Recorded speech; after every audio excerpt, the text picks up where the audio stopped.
téléphone bi découvrir.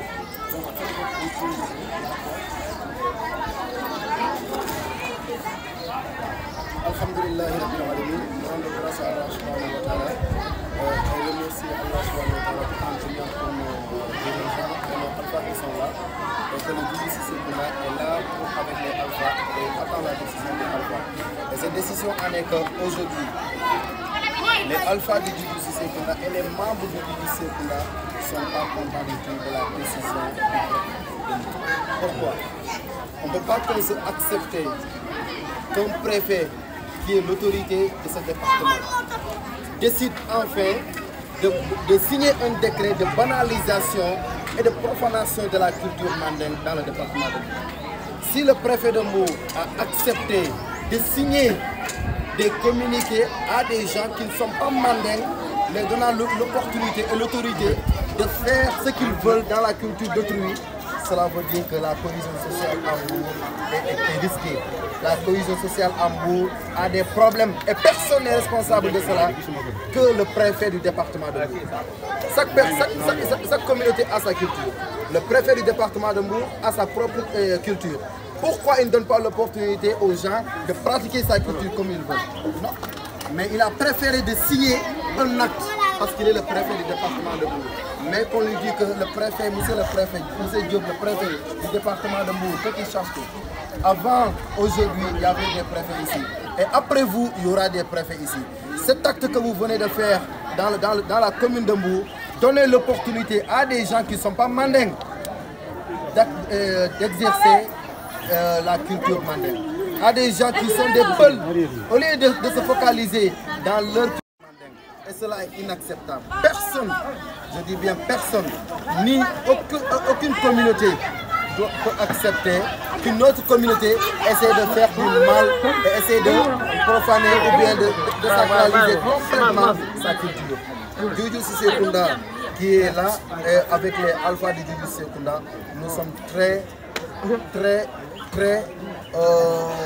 nous ne sommes pas contents de cette décision du préfet et nous demandons à l'autorité et nous demandons au public de la population sénégalaise que le préfet du département de Mbour est en train de désacraliser la culture mandingue, est en train de donner l'opportunité aux gens de profaner la culture mandingue dans la commune de Mbour, donc dans le département de Mbour. Vous trouvez que les autres ne sont pas des mandingues?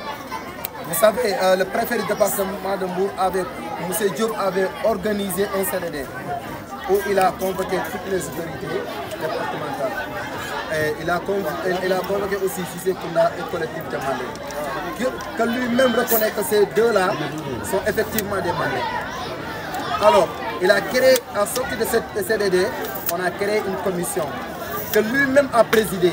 Et que cette commission, il y a 2 représentants de Cissé Kounda et 3 représentants de la collectivité mandingue. Nous avons auditionné la délégation de ces 3 qui ont demandé à faire l'activité de Kampura dans la commune de Mbour. Il s'agit des Diobènes, ou Abdoulaye Diop et sa famille et autres. Nous avons dit que Abdoulaye Diop lui-même reconnaît qu'il n'est pas mandingue, malgré qu'il a vécu à Mbour, qu'il n'est pas mandingue. Alors c'est déjà reconnu devant le préfet. Les gens ont reconnu aussi qu'ils ne sont pas mandingues. C'est leur arrière-grand parent, qui est maman, qui est mandingue. Alors qu'eux, ils ne sont pas mandingues, ils sont peuls. Il a reconnu devant le préfet. Nous ne sommes pas contents de cette décision et nous disons non à cette décision. Et nous disons aussi au préfet de ne pas se mettre dans ce genre de situation. Bon, le premier devoir du préfet,